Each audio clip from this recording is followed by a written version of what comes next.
Hello, everyone. Good night for all of is from Brazil, and good morning from for Turkmenistan and other countries around that place.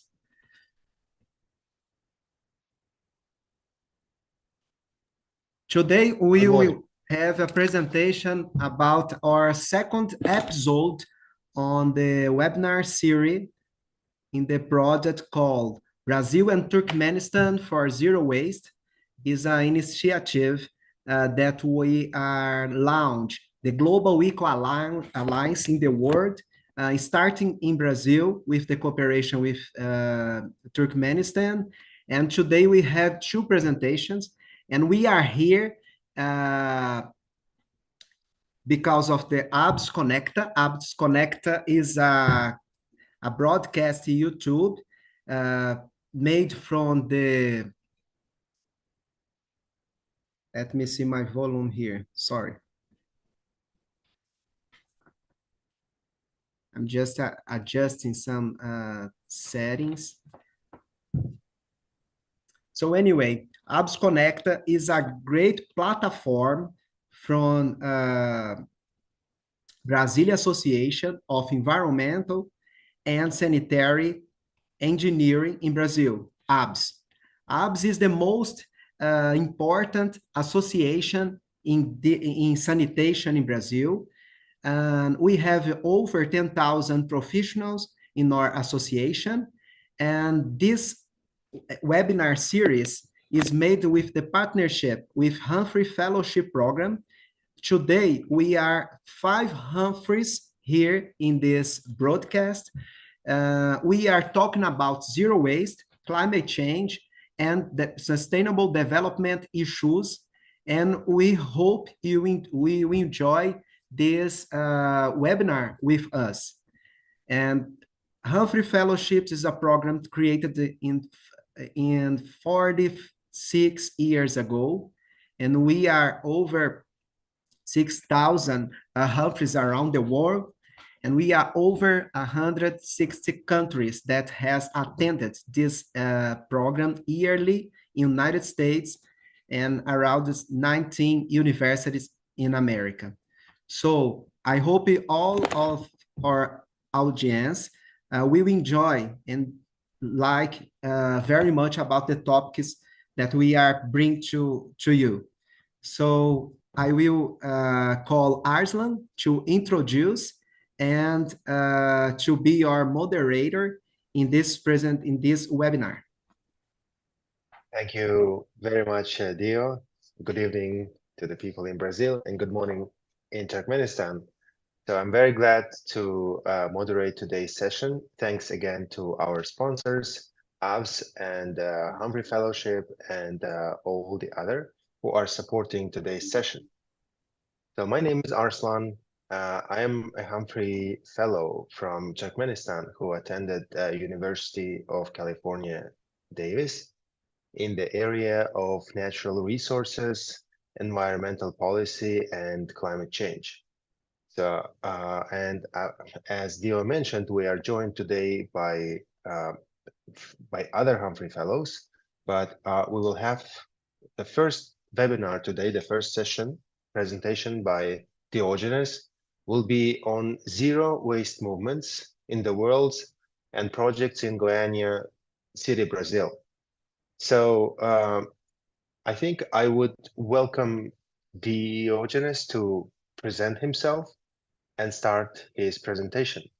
We will then join by Arthur, who will also do the presentation, which will follow after Diogenes. So Diogenes, the floor is yours. Please present yourself and go ahead with your presentation.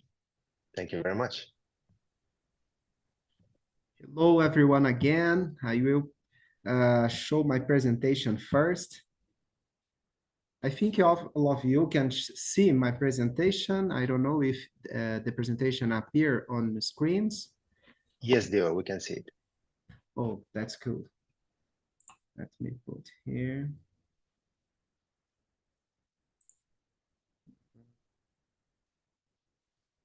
Okay. Today, I will talk about zero waste movements in the world and projects in Goiânia City, Brazil. What Goiânia has done with the zero waste project and practices in order to promote this important topic in the global agenda.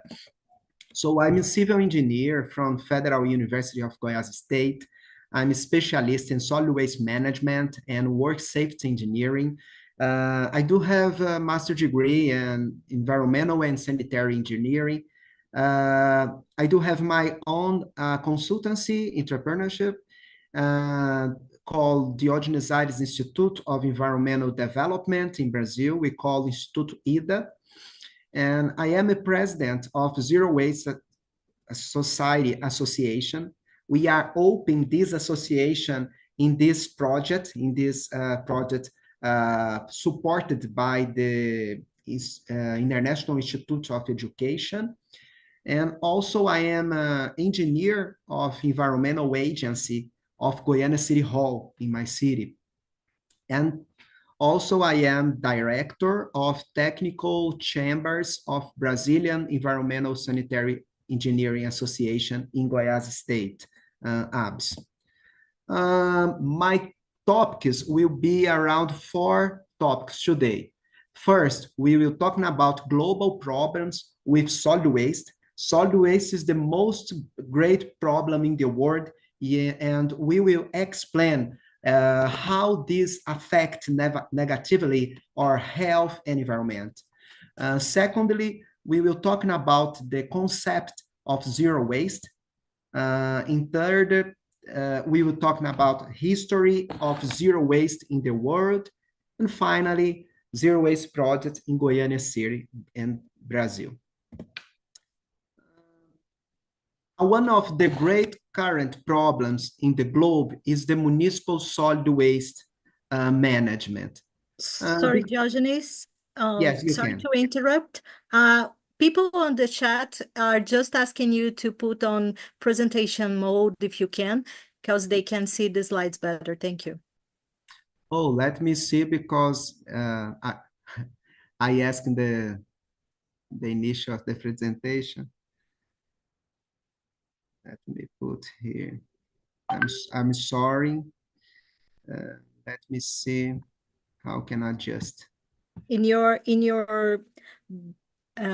right, in the end, in the right, you can. Yes, perfect. Thank you. Perfect now.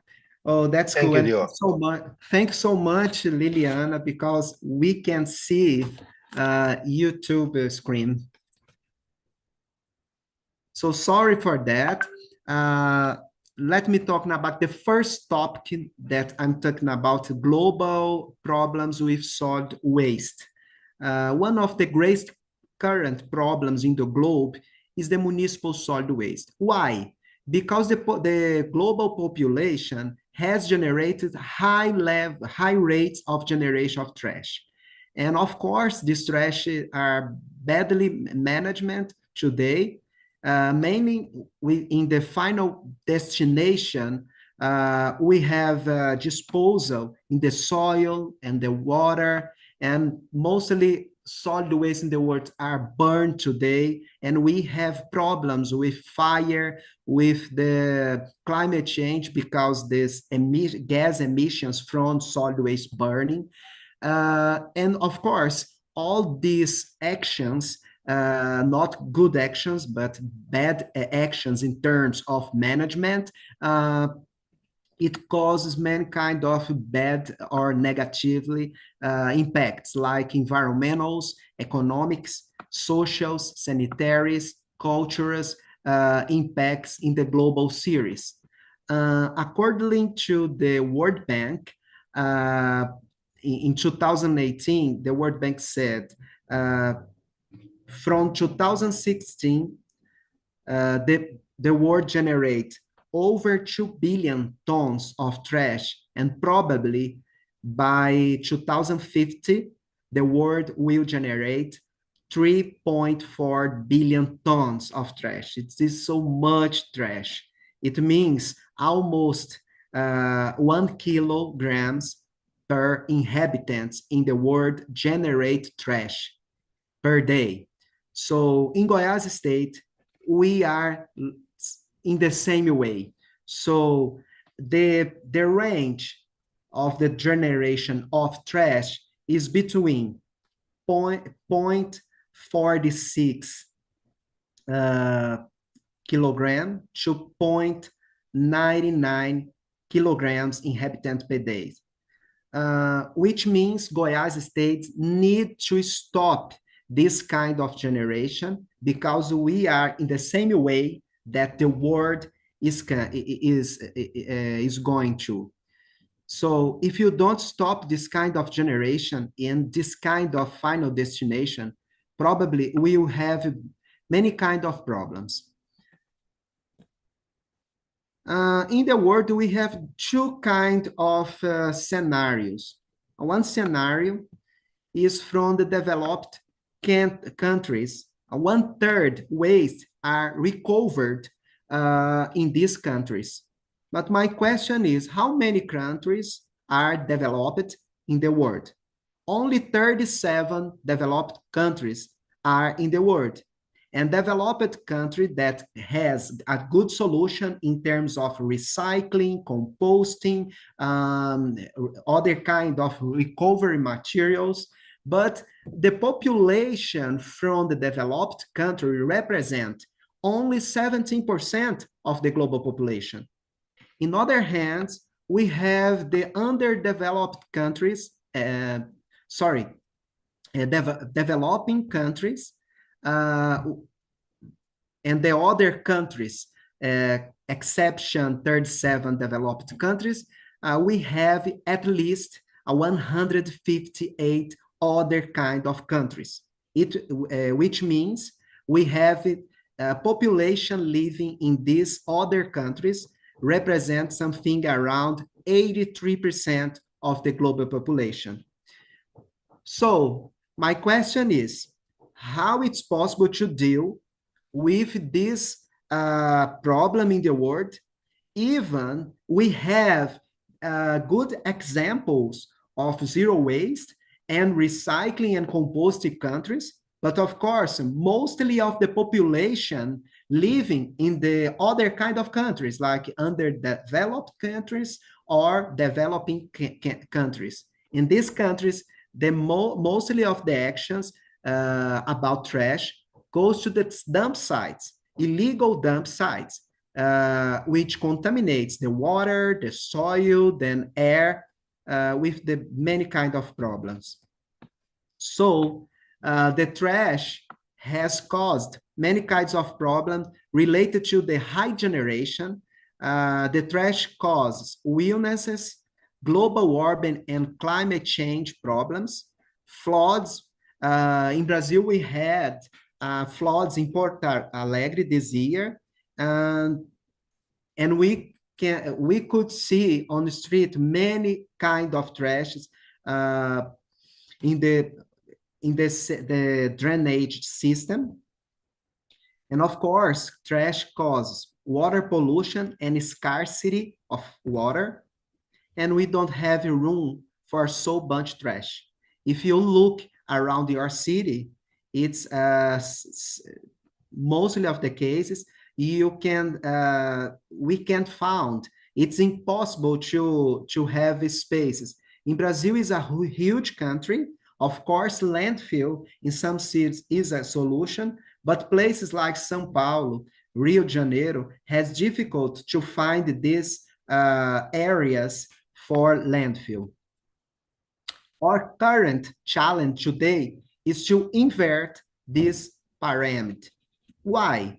Because on the bottom of this pyramid, like 90% of the trash that are generated go to the landfill. So which means we land all our trash, mostly of that. And only 10% of our solid waste goes to the reduction or reuse or recycling. But in other countries, like in Europe, in the United States, in Australia, mostly of the solid waste, like 90%, are recycled, recovered, reused, or other kind of solution instead to the landfill. So you have to invert, you have to prevent, to promote a sustainable consumption. We have to change our product design, and also you have to promote a producer responsibility, which means if you generate trash, mostly of the municipalities in Brazil, I mean, big municipalities like Brasilia, capital of Brazil, if you generate over 120 liters of trash, you have to pay for it. So in Goiânia also, if you generate like 200 liters of solid waste, you have to pay for that. This is a kind of actions that all municipalities in the world probably we will have this kind of strategies in order to reduce. What is the concept of zero waste? So one of the solutions in trash sector or in solid waste sector is to implement zero waste strategies. Zero waste is the conservation of all resource by means of responsible production, responsible consumption, reuse, and recovery of products, packaging, and materials without burning, and with no discharge to land, water, or air that threaten the environment or human health. This is the concept from the Zero Waste International Alliance, the most important organization in the world about zero waste. Let me put. So the adoption of zero waste practices in the city, according to Zaman and Lehman in 2013, include environmental education and sustainable consumption, new technology, new infrastructure and transformed industrial design, incentives for increasing recovery rates, and policies and legislation of reasonable use of natural resources. There are some good examples of zero waste cities in the world, like San Francisco. San Francisco in the California state, in United States, they got a good results, like 80% diversion of waste from the landfill. Is a good rate. San Diego in the United States also has a good zero waste project. And Adelaide, Australia, they divert 82% of the waste out of landfill. And Kamikatsu in Japan, they divert 81%. And there is one other good city in Europe, in Italy. The name is Contarina, and Contarina divert 92%, which means it's possible to implement this kind of solution in other global cities. Of course, we have to promote education, new infrastructure, and legislation, and other strategies, but it's possible. The concept of zero waste means we have to mimic the natural cycles in order to establish the circular economy, which means we will not have loss, will not have a waste burning or landing. It's important the shared responsibility in all sector, which means public sector is responsible, the private company also is responsible, and the population has our own responsibility too. A little bit about the history of zero waste in the world. So the zero waste started to be promoted in 70 years after the first UN United Nations Conference of Environment in 1972 in Stockholm, in Sweden, with the inception of the Earth Day in 1970. We kickstarted a movement towards reassessing the concept of waste entirely, which means it's not possible to understand only the generation. You have to understand before the generation. How do you generate your trash? Because you bought some disposable materials, some dischargeable materials, or we have to find other kind of packagings in order don't generation trash. So this is what they asked, they agree in that time. In 1980, in Berkeley, California, one entrepreneur, they opened a Urban Ore. Urban Ore is a big store. They sell all kinds of reusable materials, and they're so big. And the Urban Ore, you can see on the picture, is a kind of eco park. Why is eco park? Because all kind of materials, even from household materials, construction and demolition materials, all kinds of materials that furniture, painting, that are reusable, they sell to this place or they donate it, and they sell for the population with the cheap price. So anyway, they tell to the people with the year report that they divert over 8,000 tons of trash. So after this kind of initiative, like a store, it's a kind of it's a kind of Ross or other outlet store. You can find any kind of things with a good price. So in 1990, the campaign with the No Waste and the entity called Grassroots Recycling Network, we started to promote this concept with zero waste. In 2002, the millennium era or decade, arise the Zero Waste International Alliance, promoted by Richard Anthony. Richard Anthony he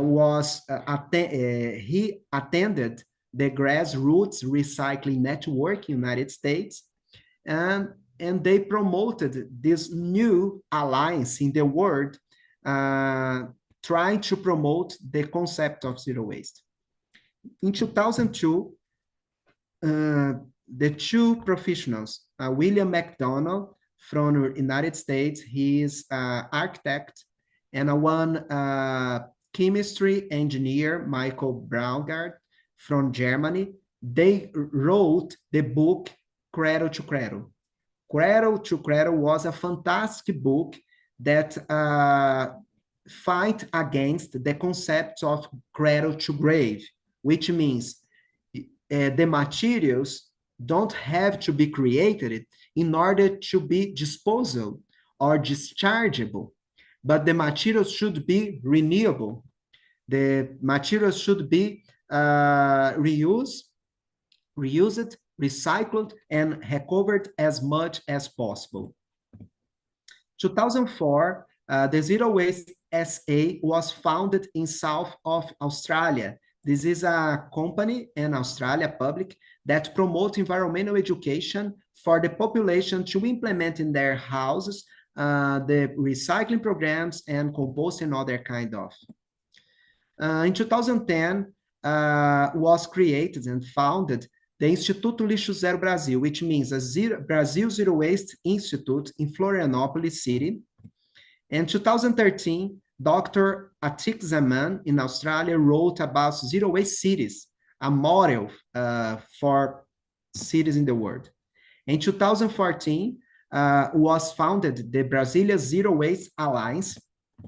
In 2014, I finished my Humphrey year in the United States at UC Davis, California. And I came to Brazil and mobilized and started the Zero Waste Society movement in Goiás state, mainly in Goiânia city, Brazil. In 2022, United Nations created an International Day of Zero Waste and all March 30th. So in 2013 and 14, Hubert Humphrey program inspired me to know about zero waste practice in United States, and I started to dream in order to create zero waste society. And in my Humphrey year, I was here in the Davis and the left side, and also I was in the capital of United States, in Washington, D.C., and you can see me here inside this yellow circle.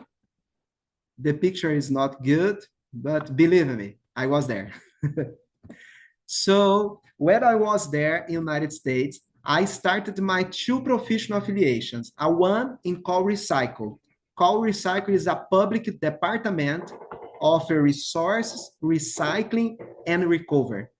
For me, it was amazing. Why? Because in Brazil, when you have an environmental agency in a one county and a one city, all the problems, all the kind of environmental problems goes to this agency, which means the efforts for solid waste solutions is so low level because we have to divide our efforts with energy, with transportation, with other kind of issues. But in this agency in California, they thinking about just with trash solutions, just with the solid waste solution.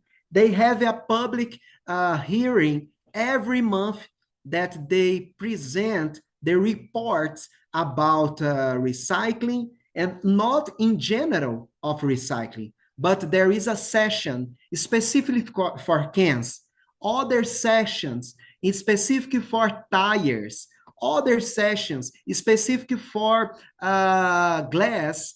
So anyway, all kind of departments from Car Recycle should to present the numbers and goals and efforts in order to reduce, in order to reuse, in order to recycle, which means the 3 R's is very committed from them. Also, I did my professional affiliation in California Against Waste. California Against Waste is an NGO, which means a no-profit organization, and they promote advocacy in solid waste legislation, which means they go to the Senate and the assembly members in California, and they try to convince the assembly members and senators to create laws in order to stop the generation of trash. And today, I was in California 3 months ago, and I was very surprised with the good news. Today, they have a good program. They take all leftovers of the restaurants and the kitchens, the public or private restaurant, and they prepare these leftovers like rice leftover or green leftovers, and they put in the containers, specific containers, and donate to the elderly shelters, to the other kind of institution that has need helping. So in 2014, 2015, I mobilized first Mariangela Vinciguerra. She is an architect, she's doctor. And also I mobilized the agronomist Fabiola Daiane from Goiânia. And we start to spread out my idea and my dream in order to create a zero waste society. And after that, we spread out our idea in our group of specialists, colleagues, family. My family in that time was very tired to hear me because all the time I start to to defend the zero waste inside my house. And every time I said to all of them, please don't generate trash. Please go take your trash to your recyclable material and put inside the recyclable bin, please. And the family cannot to hear me more. So, but now they thank God for me because they understand now the importance. But in the beginning, it was very difficult. So in that time, in 2013, we promoted our first zero waste week. And after, in 2016, 2017, every last October, we promote a zero waste week here in Goiânia. Our first project was supported by the Department of State from the United States, and they gave us $22,000 in order to buy many kinds of compost bins. In that time, we donate over 100 compost bins in Goiânia. So in 1 year, we just mobilized over 100 families here. And it was very amazing. And we conquered like 10 awards here in Goiânia because of these actions. In 2017 and 2019, we promoted a zero waste school project in Goiânia City.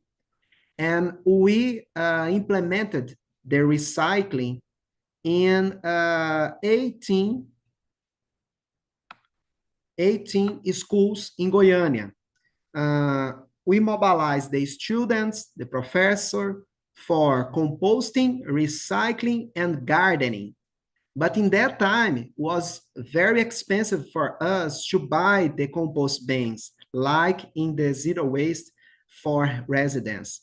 In that time, we received many plastic bulk, recyclable bulks from the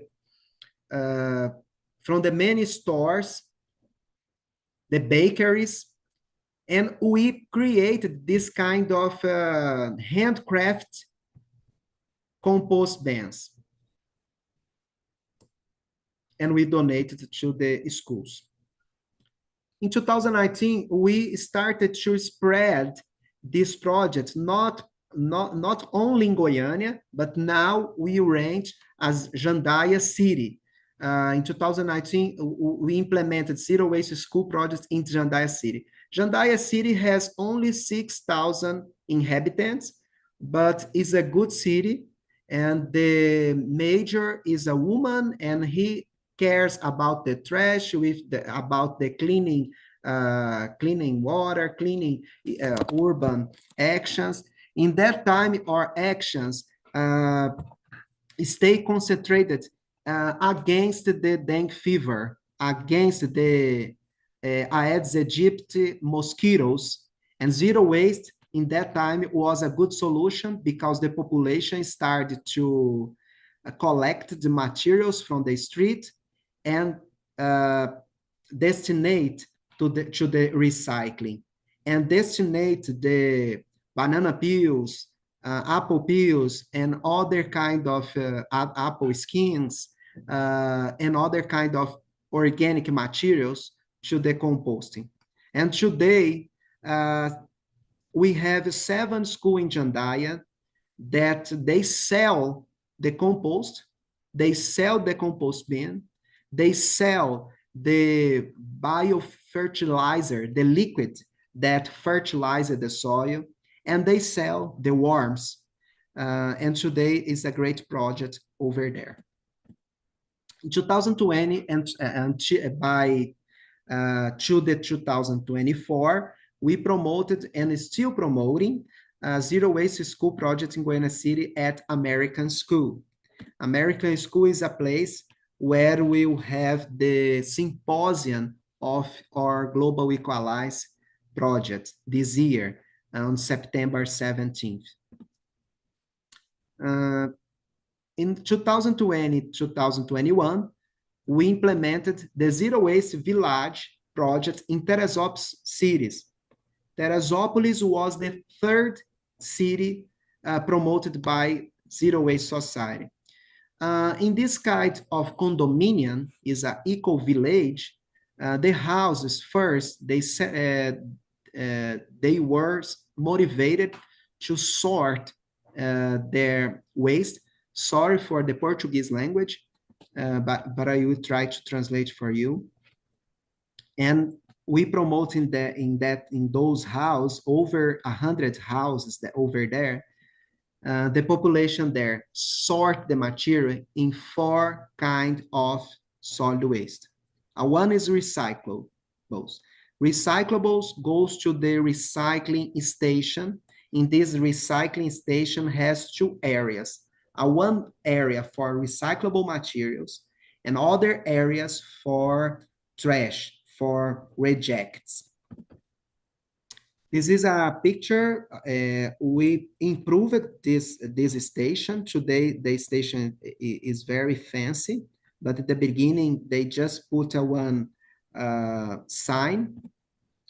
And after the station, the recyclable materials goes to the collectors cooperative.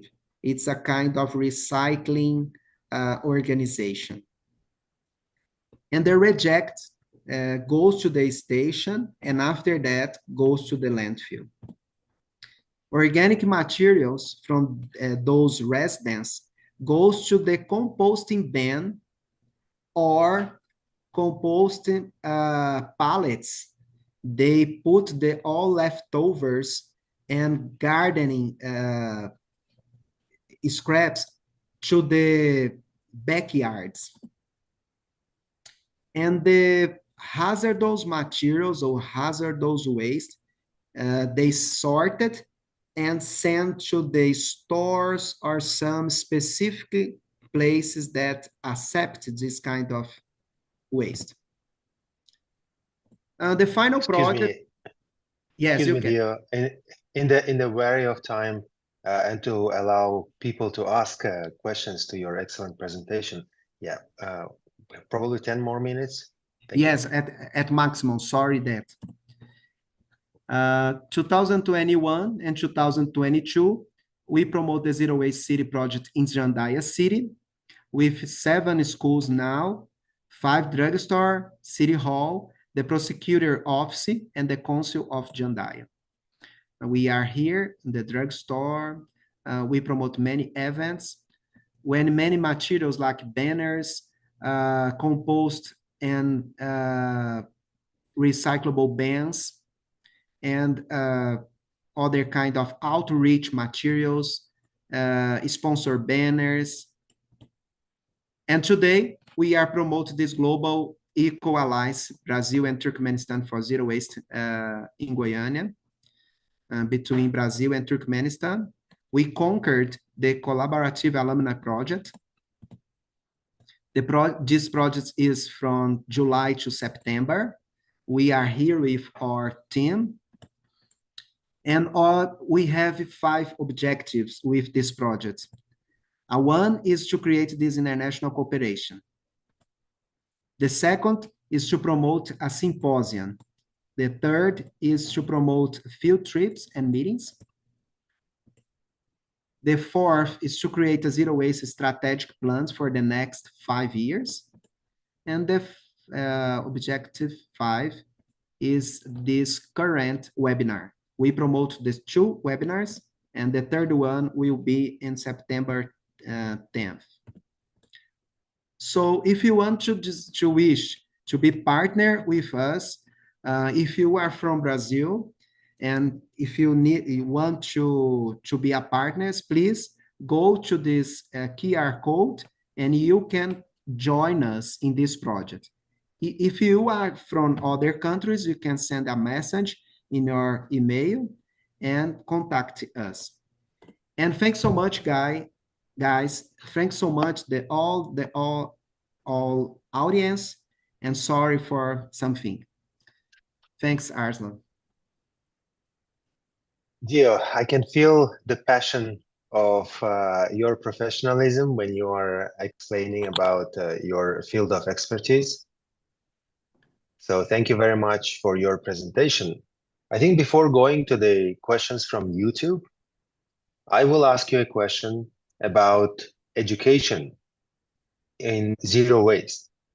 What are your lessons or solutions on how we can start to educate people or the society as we go to the zero waste future?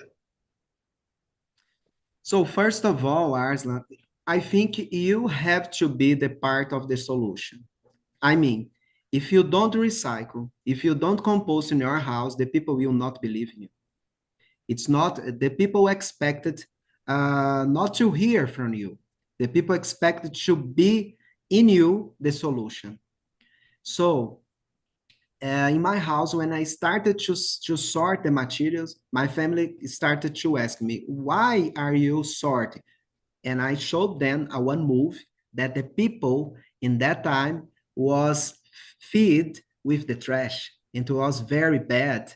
And they start to realize that the importance to separate or to sort in order to promote social justice too. I think it's the most important to be an example. I don't know if I answer your question. Yes, you did answer the question. And from here, Liliana, I'll be grateful if you can divert any questions we receive from the YouTube platform. But as we are waiting for that, I will probably ask. Yes, please, Liliana, if we have questions, we no, can sorry. go. I was just saying to you that we have no questions for now in the chat. So it's nice for people watching us. Please, if you have any comments, just put in the chat on YouTube and we can read it here. And so after your next question, I would like to make a question to Diogenes as well later on. But Please go ahead, Liliana. Yeah, just I'm a little concerned if we still having time for our tour. So if it's better, maybe just pass the floor to our tour and we can sum up all our questions by the end. What do you think? Anyway. Yes, thank you very much, Liliana. Thank you very much, Dio. I think that's a fair ask. So we will probably go now to Arthur, who will be explaining about his expertise. Arthur is also a Humphrey Fellow, and he's a great lawyer. And today he will be actually talking about COP30, which will be in Belém City, Brazil. So Arthur, I think the floor is yours. Please go ahead, present yourself, and do your presentation. Thank you.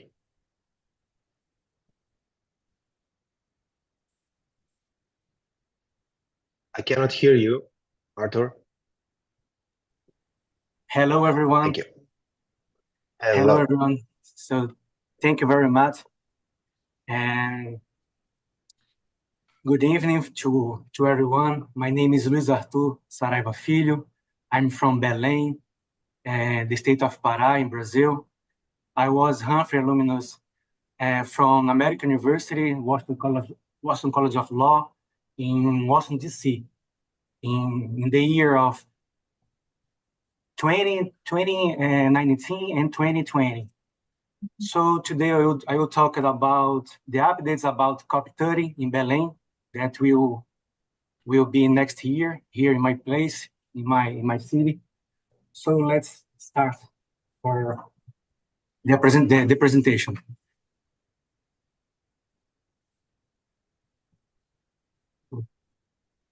Why it's not okay? Why it's not moving? Okay. So, sorry. That's fine. Please go ahead, Arthur. So according to the World Meteorological Organization, the world is now warming faster than any time in recorded history. I grew up hearing scientists saying that Earth's temperature should not rise more than 1.5 degrees Celsius above pre-industrial levels if we don't want to face the worst consequence of climate change. In other words, an increase of natural disasters. Unfortunately, we didn't listen to them. And now it has become a reality. Last year, and this one, that temperature level, it means 1.5 degrees Celsius, was reached, setting a new record of a global warming. Then nowadays, it has become common to hear from world news about the high damages caused by heavy rainfall or severe droughts in the world. For example, only here in Brazil, as George mentioned, the state of São Paulo was hit by the fire. More than 2,000 fire outbreaks in just 2 or 3 days. And Pantanal last year. And also, as well as the floods that affected almost all of Rio Grande do Sul state at the beginning of this year. One of the main reasons, for sure, is that fossil fuels are still the main energy source in most countries. When they burn, they release greenhouse gases into the atmosphere, which trap the sun heat and, as a consequence, warm the planet. What do we have here in this graphic? We have this kind of perception. The group of 20, the world's largest economies, and their energy source. So, sorry for the Portuguese here. I will translate. This very clean blue, it's called wind and sun energy. The other blue, the more strong blue, is water energy. And the green is bioenergy. The yellow is renewable energy. And the gray color is the fossil fuels. So, of course, the fossil fuels, the gases, Of course, the gases are important for life on Earth. But the problem is the current amount of them in our atmospheres that is causing environmental imbalance and increasing temperature to critical levels. That's why today we should call climate emergency instead of climate change. As we can see, the planet is suffering. We cannot continue to act as if we were a deadly virus. We should be the cure.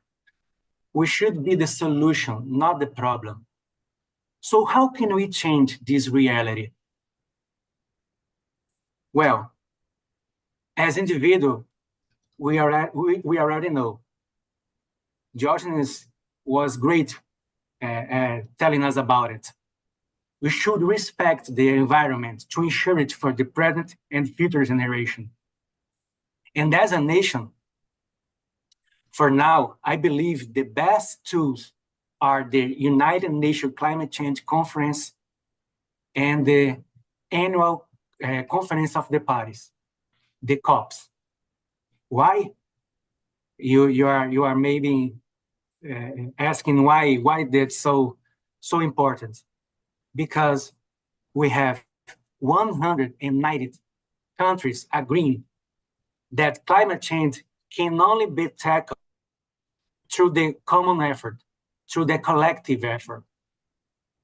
Although we know that most of the commitment set by the international community over the years haven't been fully met, we have to recognize that significant progress has been made in combating global warming. So now let's see when climate became a global concern. The background, Jocelyn has mentioned it, the Stockholm Convention. It was the first world conference where the environment was a major issue. In this convention, they also created the United Nations Environment Programming. And the other one was the Earth Summit in 1992 in Brazil. What they settled, the Agenda 21, Rio Declaration, and its 27 universal principles, forest principles, UNFCCC, that's what we mentioned before, the United Nations Framework Convention on Climate Change, and the COP, the Conference of Parties on Climate Change, and also the Commission on Sustainable Development. So the conference highlights over the years. Let's see. 3, in Kyoto, they settled the protocol, commitment to reducing the greenhouse gas emission by 5.2% in the developed countries, parties. First studies about carbon credit, a new economic dynamic. We will talk about it later on the COP30. I will explain. COP15 in Copenhagen, commitment to reduce greenhouse gas emissions, including developing countries' parties. And also developed country parties have committed to financially helping country parties to mitigate the effects of climate change in order to $10 billion per year. COP20 in Peru established the NDC, Nationally Determined Contribution. What is it? It is an action plan, if I'm not wrong. It is a climate action plan to cut greenhouse gas emissions and adapt to climate impacts.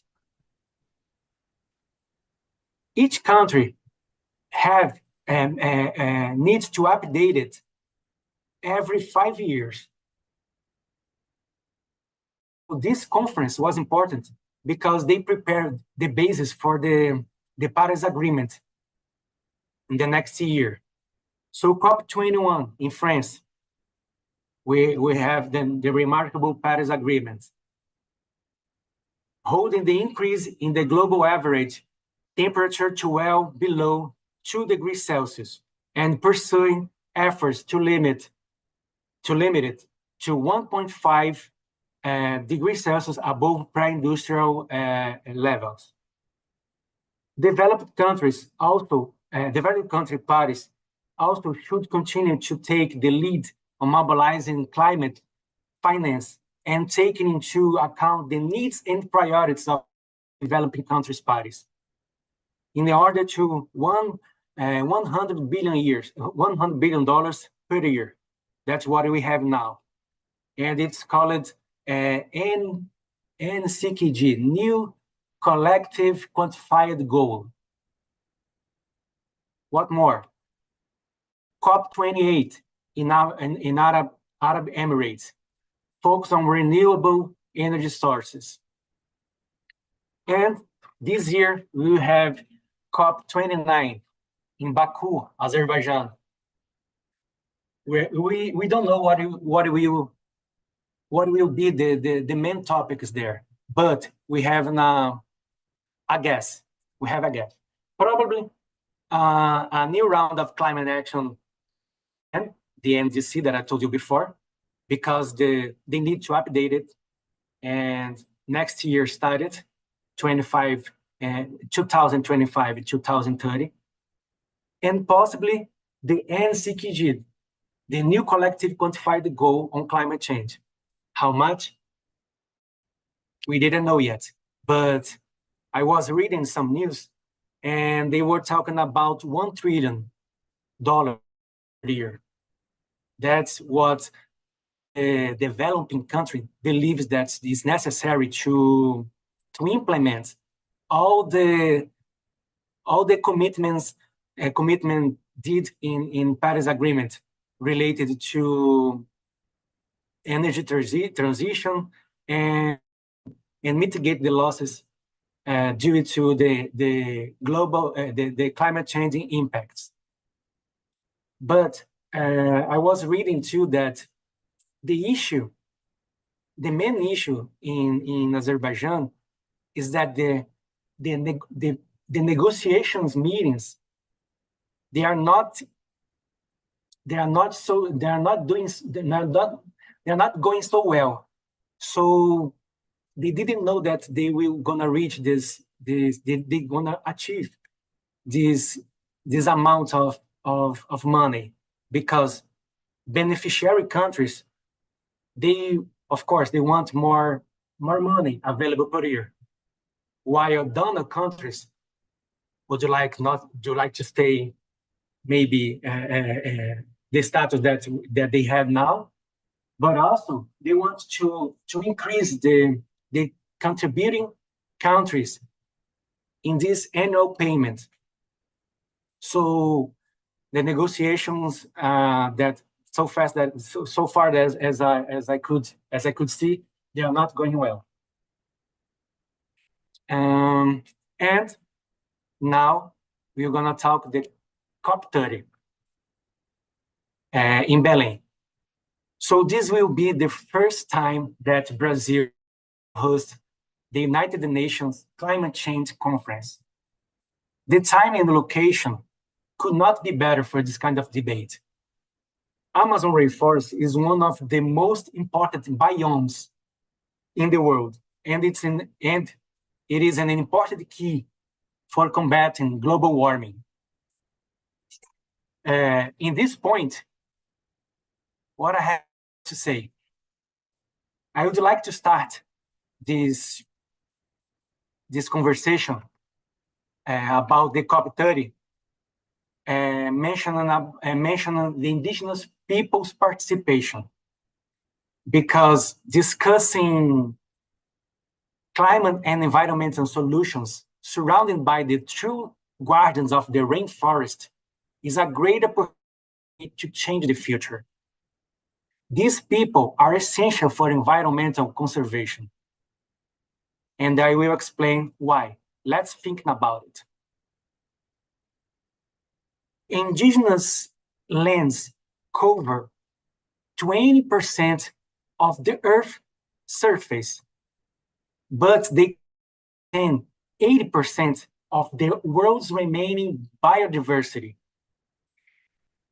It means in these lands, 98% of the vegetation is still intact.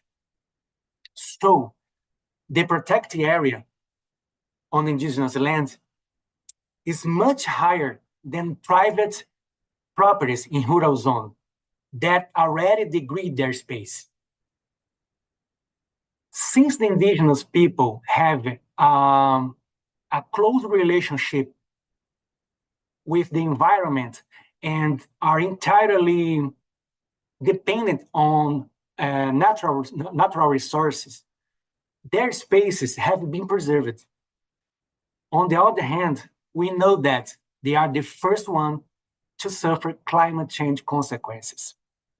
Based on it, I would like to share it, that they need to be heard and even more protected.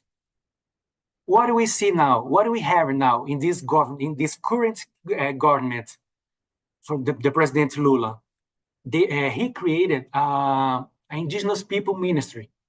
So for sure that they will come and they will participate, because they are there, how can I say, the owners of the house, so the conference will be important in this aspect. What more? Biodiversity and climate. Thinking about climate means thinking about biodiversity. biodiversity helps mitigate the effects of climate change through nature-based solutions. For example, plant pollination, carbon sequestration, and so on. And there is a lot of examples. So during the COP, I believe the government will announce new environment conservation area, but we don't know. Let's talk about deforestation and reforestation. Last year and now, we are facing the worst fire scenario in decades. The Amazon region was recorded here.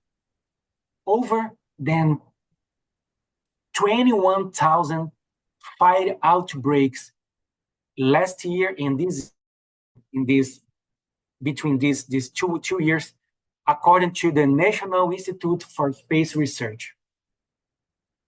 The current governments, state level and federal level, manage to reduce deforestation, but not the wildfires.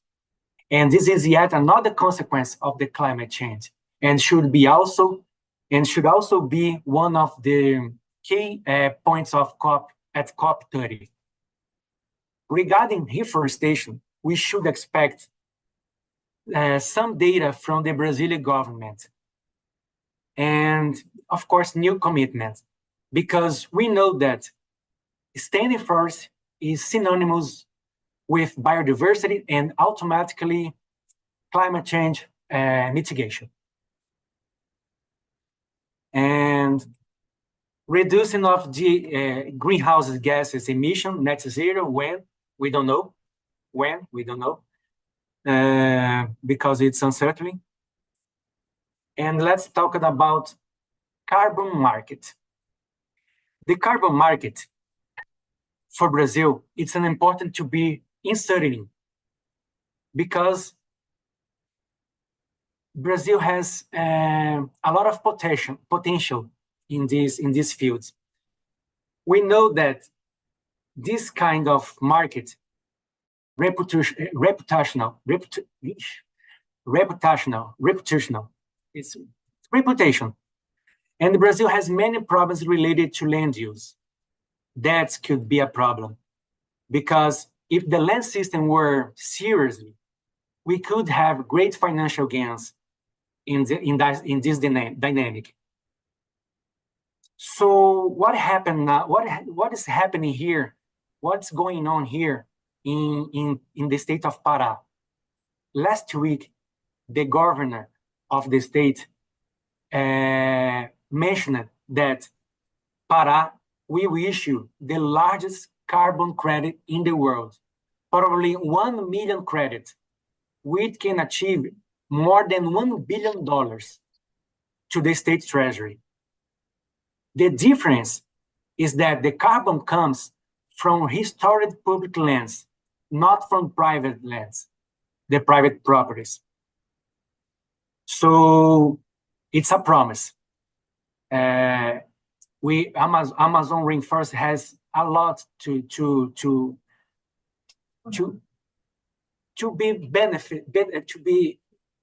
be benefit with this market.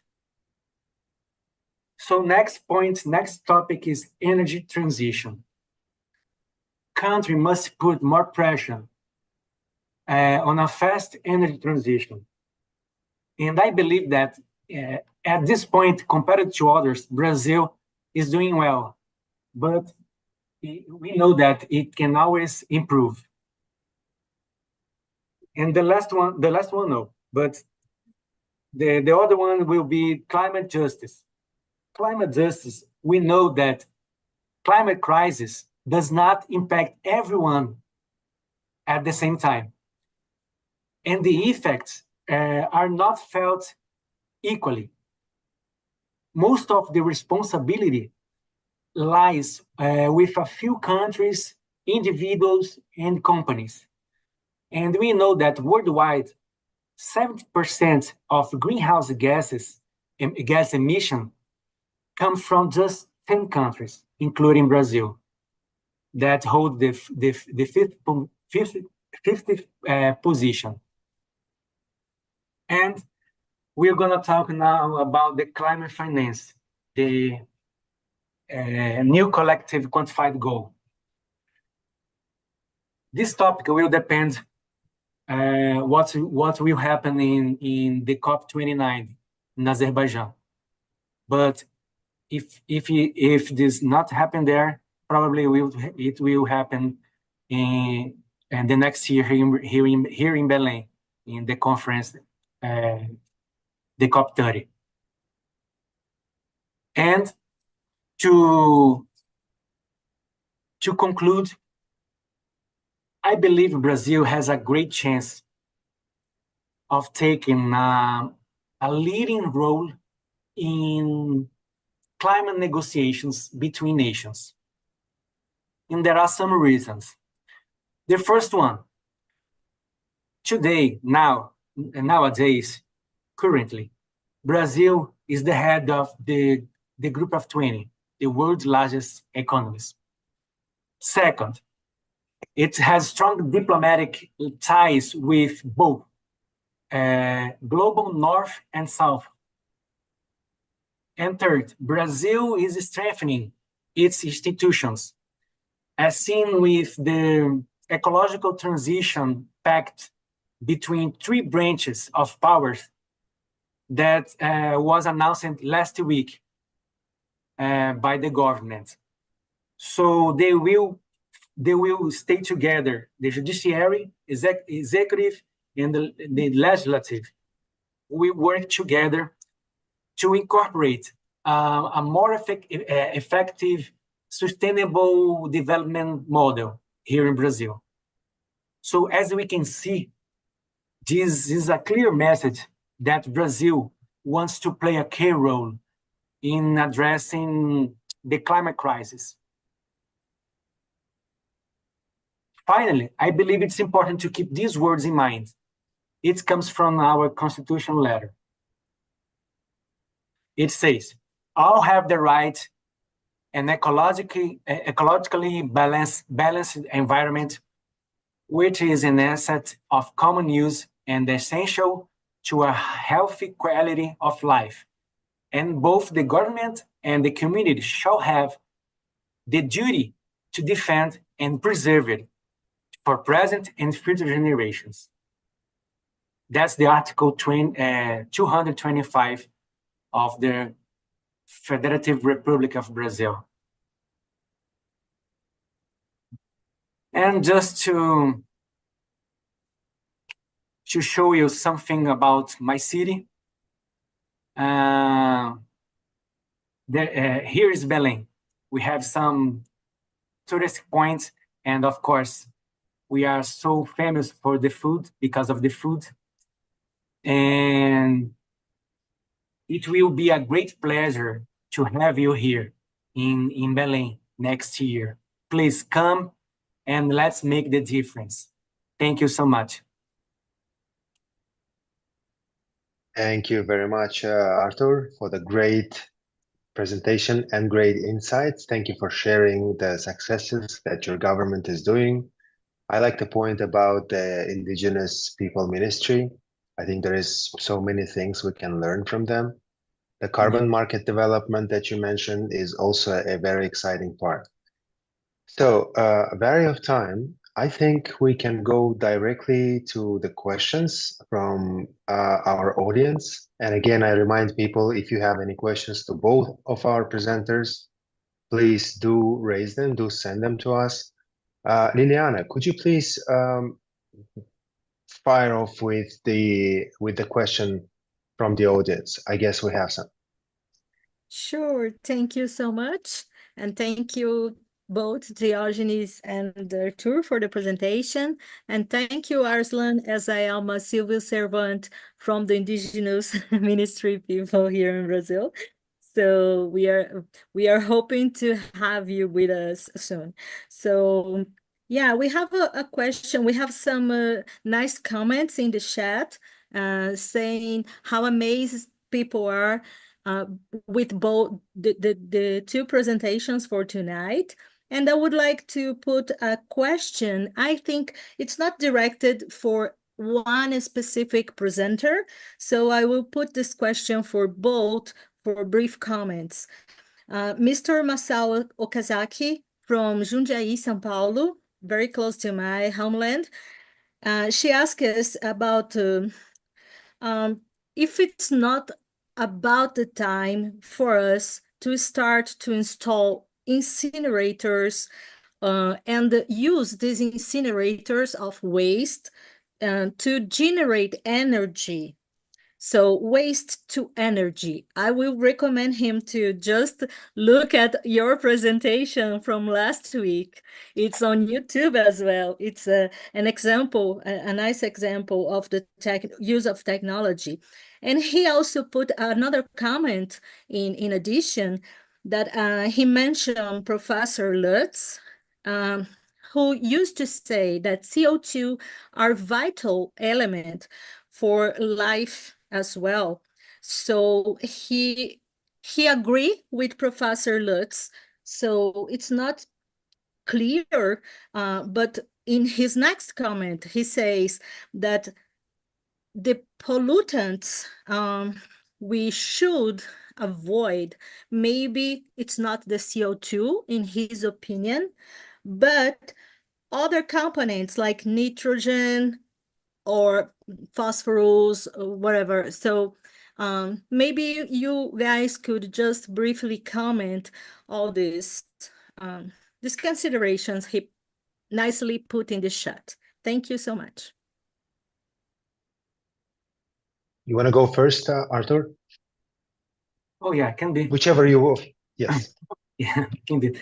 Yes, he's right. I believe the cathode is another it's another problem that about the gas emissions, methanol, I don't know, CH4. So we had a lot of cathode here in Brazil, and they are very. We know that they are one of the bases of the greenhouse gases that are doing this in this climate change. So we have a lot of potential to work with and to reduce it, of course, and not only this aspect, the CH4, but also the CO2, of course, and the industrial levels and the renewable energy. I believe we have great companies doing a very good job. I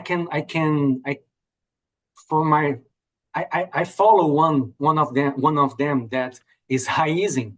Raízen is they work with sugarcane. They plant the sugarcane and they transform it into ethanol, the alcohol, and the fuel for car, for airplanes, for ships, and they also they do a kind of how is the name? Recycling. They do the cycle. Recycling.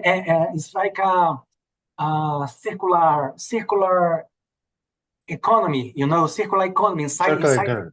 Yes, inside the company. So they goes to the seed, to the product, to the final product, and they don't waste anything. So I believe we are going well. We have good companies. I mean. Thank you, Arthur. Dio, do you want to comment on that as well?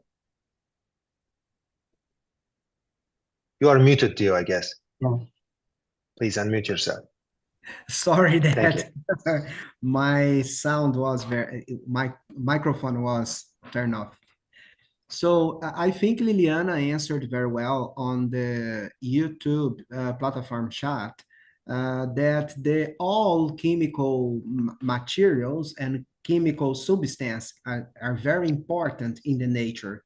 But the problem is that today we have unbalanced emissions, gas emissions to the atmosphere. So Today, we have more carbon emitted to the atmosphere than we need. So, of course, if you extract the CH4 methane from the solid waste, you can generate the energy. You can generate a kind of how can I say, biofuel. So there is a market in Brazil today. There is a national program that incentivate the landfills and other biomass that can produce methane, because methane is very expensive. If you can, I mean, you can sell for a good price, but the question is, you have to purify the CO2 and also CH4 from the landfill. It's not supposed to take off and put on the net. You have to purify this material, this fuel. So anyway, you have to adjust our energy matrix. Other question is, they talking about waste to energy. So you have to take care with this topic, because when you, I think the professor said on the chat on YouTube, why you cannot to implement incinerators in all counties and cities. First of all, because incineration is so very expensive. It's the cost is around, I can say, maybe 10 times that the landfill in Brazil. Secondly, because we don't have good regulation in Brazil. CETESB in São Paulo has a good regulation and supervisory, then surveillance that can follow the all system, but all the statewide agency cannot do it. So other things, when you burn directly trash, you generate hazardous gas emissions that can pollute the air. So you have to take care. The presentation of Arslan, they showed us that if you just bake and not burn directly, you can avoid this kind of gas emission. Maybe you can say something like that, Arslan, but I have to say, you have to take care with the technology. Don't put the technology, and technology will solve the all problem. We have to adjust the system. Thanks. You are right, Dio. I think it's you need to have a technology, but I think it comes as a systemic solution with a good supervision and good surveillance and monitoring. So, and this is hopefully what we are trying to achieve, to raise awareness among our audience so that we can achieve better waste management or potentially zero waste societies. Well, Liliana, if there are no further questions from the audience, and I'm very off time, I think it was a perfect timing for all. Yes, no more questions. Thank you so much. No questions. Well, in that case, I think I would like to thank again our presenters, Diogenes and Artur, for your time today, for your presentations. Thanks to the audience for great questions and for participation. Maybe we could just thank again our sponsors for sponsoring this event today and our series of webinars, and probably play their videos now. So thank you very much. Please join us for our next session as well. Thanks so much, guys. See you in the next section, September 10th. And Rosalie, if you are here, just say hello, and if you are available, of course, maybe you can say hello to everyone. And you too, Liliana. Hello, everyone. See you guys the next webinar, for sure. Yes, guys. So thank you so much for follow us in the YouTube. And thanks to all my colleagues. I see you on September 10th. Bye-bye. Bye-bye.